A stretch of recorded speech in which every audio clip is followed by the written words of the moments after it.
Treasury for Children. Moses the Kitten, illustrated by Peter Barrett. There have been times in the winter when I have regretted being a vet, and this looked like one of them.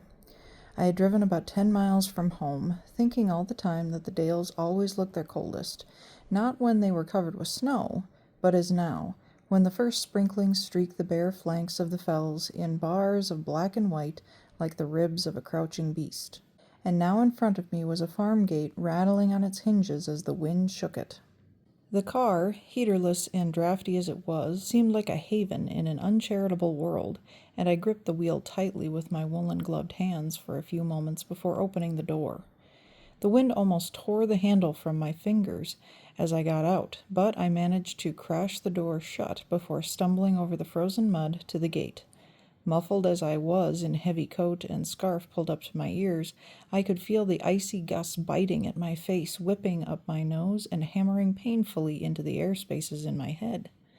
I had driven through and, streaming-eyed, was about to get back into the car when I noticed something unusual. There was a frozen pond just off the path, and among the rime-covered rushes which fringed the dead opacity of the surface, a small object stood out. Shiny black. I went over and looked closer. It was a tiny kitten, probably about 6 weeks old, huddled and immobile, eyes tightly closed. Bending down, I poked gently at the furry body. It must be dead. A morsel like this couldn't possibly survive in such cold. But no, there was a spark of life, because the mouth opened soundlessly for a second, then closed. Quickly I lifted the little creature and tucked it inside my coat. As I drove into the farmyard, I called to the farmer who was carrying 2 buckets out of the calf house. "I've got one of your kittens here, Mr. Butler. It must have strayed outside." Mr. Butler put down his buckets and looked blank. "Kitten? We haven't got no kittens at present." I showed him my find, and he looked more puzzled. "Well, that's a rum 'un.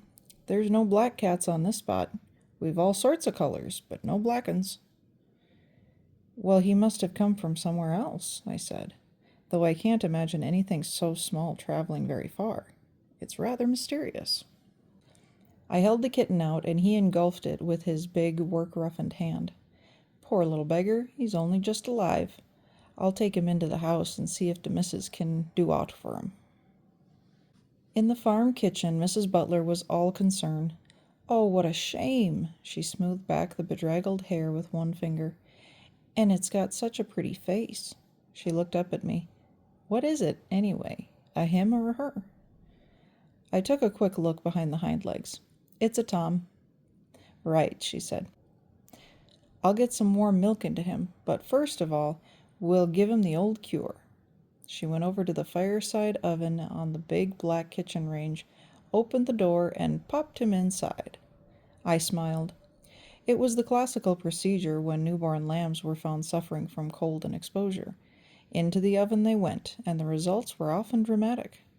Mrs. Butler left the door partly open, and I could just see the little black figure inside. He didn't seem to care much what was happening to him. The next hour I spent in the byre wrestling with the hind feet of a cow. The cleats were overgrown and grossly misshapen and upturned, causing the animal to hobble along on her heels. My job was to pare and hack away the excess horn, and my long-held opinion that the hind feet of a cow were never meant to be handled by man was thoroughly confirmed.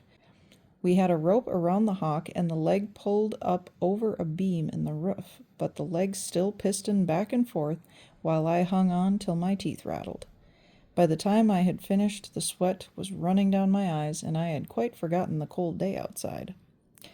Still, I thought, as I eased the kinks from my spine when I had finished, there were compensations. There was a satisfaction in the sight of the cow standing comfortably on 2 almost normal-looking feet. "Well, that's something like," Mr. Butler grunted. "Come in the house and wash your hands." In the kitchen, as I bent over the brown earthenware sink, I kept glancing across at the oven. Mrs. Butler laughed. "Oh, he's still with us. Come and have a look." It was difficult to see the kitten in the dark interior, but when I spotted him, I put out my hand and touched him, and he turned his head toward me. "He's coming around," I said. That hour in there has worked wonders. Doesn't often fail, the farmer's wife lifted him out. I think he's a little toughen. She began to spoon warm milk into the tiny mouth. I reckon we'll have him lapping in a day or two. You're going to keep him then? Too true we are. I'm going to call him Moses. Moses? Aye, you found him among the rushes, didn't you? I laughed. That's right. It's a good name. I was on the Butler farm about a fortnight later, and I kept looking around for Moses. Farmers rarely have their cats indoors, and I thought that if the black kitten had survived, he would have joined the feline colony around the buildings. Farm cats have a pretty good time. They may not be petted or cosseted, but it has always seemed to me that they lead a free, natural life. They are expected to catch mice, but if they are not so inclined, there is abundant food at hand, bowls of milk here and there, and the dog's dishes to be raided if anything interesting's left over. I had seen plenty of cats around today. Some flitted nervously away, others friendly and purring. There was a tabby loping gracefully across the cobbles, and a big tortoiseshell was curled on a bed of straw at the warm end of the byre. Cats are connoisseurs of comfort. When Mr. Butler went to fetch some hot water, I had a quick look in the bullock house, and a white Tom regarded me placidly from between the bars of a hayrack where he had been taking a siesta. But there was no sign of Moses. I finished drying my arms and was about to make a casual reference to the kitten when Mr. Butler handed me my jacket. Come round here with me if you've got a minute, he said. I've got something to show you. I followed him through the door at the end and across a passage into the long, low-roofed piggery. He stopped at a pen about halfway down and pointed inside. Look here, he said. I leaned over the wall, and my face must have shown my astonishment because the farmer burst into a shout of laughter. That's something new for you, isn't it? I stared unbelievingly down at a large sow stretched comfortably on her side, suckling a litter of about 12 piglets, and right in the middle of the long pink row, furry, black, and incongruous, was Moses. He had a teat in his mouth and was absorbing his nourishment with the same rapt enjoyment as his smooth-skinned fellows on either side. What the devil? I gasped. Mr. Butler was still laughing. I thought you'd never seen anything like that before. I never have any road. But how did it happen? I still couldn't drag my eyes away. It was the missus' idea, he replied. When she'd got the little youth lapping milk, she took him out to find a warm spot for him in the buildings.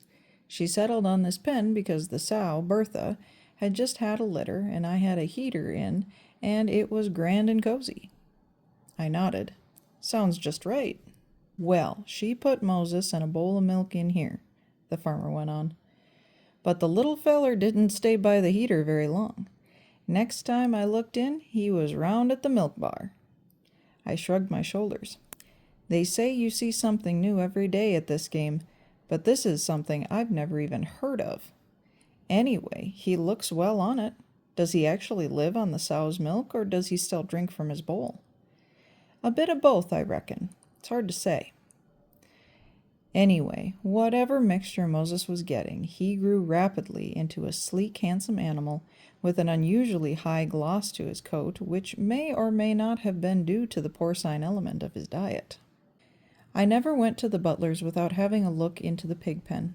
Bertha, his foster mother, seemed to find nothing unusual in this hairy intruder and pushed him around casually with pleased grunts, just as she did with the rest of her brood. Moses, for his part, appeared to find the society of the pigs very congenial. When the pigs curled up together and settled down for a sleep, Moses would be somewhere in the heap, and when his young colleagues were weaned at 8 weeks, he showed his attachment to Bertha by spending most of his time with her. And it stayed that way for the years. Often he would be right inside the pen, rubbing himself happily along the comforting bulk of the sow, but I remember him best in his favorite place, crouching on the wall looking down, perhaps meditatively, on what had been his first warm home.